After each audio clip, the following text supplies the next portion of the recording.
नमस्कार मित्रों, माता रानी की जय हो। माता रानी सबको खुश रखे, सबका जीवन हंसी खुशी व्यतीत हो। इसी मनोकामना के साथ आज हम फिर हाजिर हैं आपके लिए एक वशीकरण विधि लेकर। मित्रों, ये वशीकरण विधि उनके लिए है जो किसी के प्रति प्रेम की भावना रखते हैं।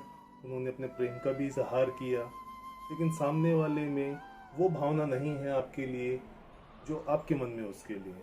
अतः यह विधि उन्हीं के लिए है जो सामने वाले के मन में वही प्रेम वाली भावना उत्पन्न करना चाहते हैं जो उनके खुद के मन में है। इसीलिए मित्रों, इस विधि को बड़े ही ध्यान से देखना। ये विधि एक ऐसी विधि है जिससे कई बार हमने दूसरों के लिए हमने ये विधि इस्तेमाल की है और उनको अपना मन चाहा प्यार दिलवाया है। ये विधि आप खुद अपने लिए भी कर सकते हैं। तो चलिए मित्रों, शुरू करते हैं। शुरू करने से पहले अगर आपने हमारे चैनल को सब्सक्राइब नहीं किया है तो चैनल को सब्सक्राइब करें, साथ ही इस चैनल को लाइक करें ताकि इस चैनल पर आने वाली सभी वीडियो की जानकारी आपको मिलती रहे। और इसके अलावा आपके जीवन में यदि कोई समस्या है जिसका अनगिनत उपायों के बाद भी आप समाधान नहीं कर पा रहे हो तो बेझिझक हमसे संपर्क करें। आपकी जीवन की हर समस्या को जड़ से खत्म किया जाएगा और आपके जीवन को फिर से खुशहाल बनाया जाएगा। मित्रों, हमारे संपर्क सूत्र आपकी स्क्रीन पर हैं। तो चलिए शुरू करते हैं। मित्रों, विधि बताने से पहले आपको सावधानी बता दें कि हम जो विधियां आपको बताते हैं तो सभी विधियां तंत्र शास्त्र के अनुसार है, इसमें गलती की कोई गुंजाइश नहीं होती। अतः जैसा बताया है वैसा ही करें, क्योंकि अगर गलती हो गई तो दिक्कतें हो सकती हैं। प्रैक्टिकल करके दिखाने का मतलब क्या है? मतलब यही है कि आप ठीक से देखें कि कैसे करना है। इसलिए बिना वीडियो को स्किप करें, बड़े ही ध्यानपूर्वक देखना ताकि आपसे कोई भी स्टेप छूटे ना। मित्रों, अब बात करते हैं विधि के समय की।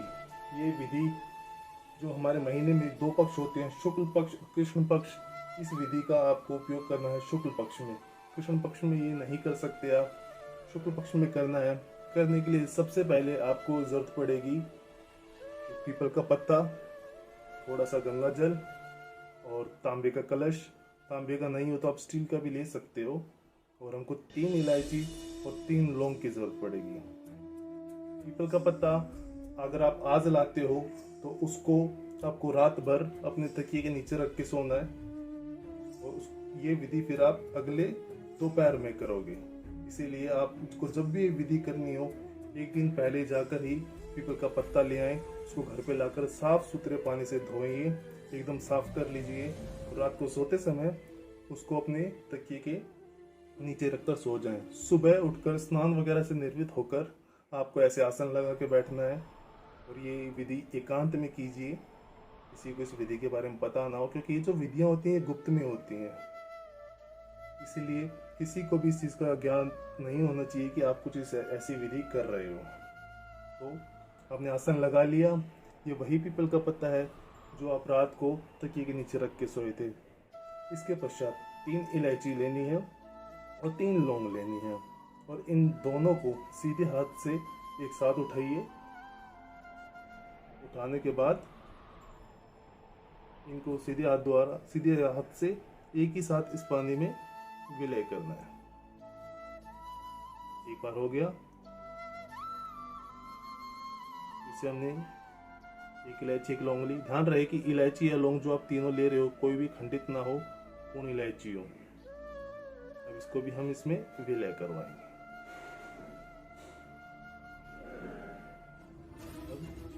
अब तीसरी जोड़ी है, इसको भी हम इसमें विलय करवाएंगे। अभी तक ये सब कुछ एकदम साधारण है जो हम आम जीवन में इस्तेमाल करते हैं। अभी हम इसको अभिमंत्रित करेंगे। अभिमंत्रित करने के बाद में ही यह विधि के लिए उपयोगी होगी। अभिमंत्रित करने के लिए मैं आपको मंत्र बता देता हूँ। सबसे पहले तो इसको अपने दाहिने हाथ की हथेली पर रखिए और अब मन में उसका ध्यान कीजिए जिसके लिए आप ये विधि कर रहे हो। और मंत्र है अभिमंत्रित करने के लिए, ओम तत्पीपलाय नमो नमः या रुद्र मोहिनी कर में। अब यहाँ पे साथी का नाम आएगा, सिद्धम नमो स्वाहा। मैं मंत्र पर फिर से बोल देता हूँ, ओम तत्पीपलाय नमो नमः या रुद्र मोहिनी कर में, साथी का नाम सिद्धम नमो स्वाहा। इस मंत्र का 108 बार जाप करना है। जैसे उदाहरण के लिए मैं आपको बताता हूँ, अगर कोई लड़का है जो अपनी किसी साथी को प्रेम में लाने के लिए विधि कर रहा है, जिस साथी का नाम है अंजलि। तो वो इस मंत्र का उच्चारण कुछ इस प्रकार करेगा। ओम तत्पिपलाय नमो नमः या रुद्र मोहिनी कर में अंजलि सिद्धम नमो स्वाहा। इसका 108 बार जाप करना है। 108 बार जाप करने के बाद में इस कलश को आपको, जैसे आपके घर में मंदिर पूजा पाठ का जो भी स्थान है, इसको वहाँ पे रख दीजिए। और पूरे दिन आपको ये ध्यान रखना पड़ेगा कि आप किसी भी प्रकार की अशुद्ध चीज जैसे मांस मच्छी का इस्तेमाल ना करें। और शाम को लगभग 7 बजे के आसपास आपको उसी पीपल पे जाना है जिस पीपल से आप ये पत्ता लेके आए थे, उस पे जाना है। सबसे पहले आपको वहां पे 7 बार परिक्रमा करनी है उसी पीपल की। उसके पश्चात आपको उसकी जड़ों में ये जो गंगा जल है ये अर्पण करना है। पीपल की जड़ों में गंगा जल अर्पण कीजिए और थोड़ा सा 3-4 इंच का गड्ढा आपको खोदना है जल अर्पण करने के बाद में। और जो इसके अंदर लौंग इलायची है वो उसी गड्ढे में दबाकर बिना पीछे मुड़े सीधा, बिना कोई शब्द बोले सीधा अपने घर पर आइए। अगर कोई पीछे से आपको आवाज देता है तो आपको पीछे मुड़कर नहीं देखना है जब तक आप अपने घर पे ना आ जाए। अपने घर पे आने के बाद में आप शुद्ध पानी से अपने हाथ मुंह धोकर अपने बाकी दिनचर्या के काम में लग सकते हैं। आपको जो भी काम करना है आप ये कर सकते हैं। यह करने के 24 से 48 घंटे के अंदर अंदर आपने जिसके लिए ये विधि की है, आप यह देखोगे कि उसके अंदर आपके प्रति एक चमत्कारिक बदलाव आ गए हैं। उसको आपको देखने का रंग ढंग, उसका नजरिया आपको लेकर बदल चुका है। आप ये देखोगे कि वो खुद आपसे बात करने के लिए लालित हुआ जा रहा है और आपसे बात करने के लिए वो खुद शुरुआत करेगा। लेकिन आप ये ध्यान रखना कि जब वो आपसे बातचीत करने की शुरुआत करे तो आप उसको नज़रअंदाज ना करें, उसको उतनी ही महत्वता दीजिए जितना आप उसे देना चाहते हैं, जितना आप खुद उससे चाहते हैं कि वो आपको उतनी महत्वता दे।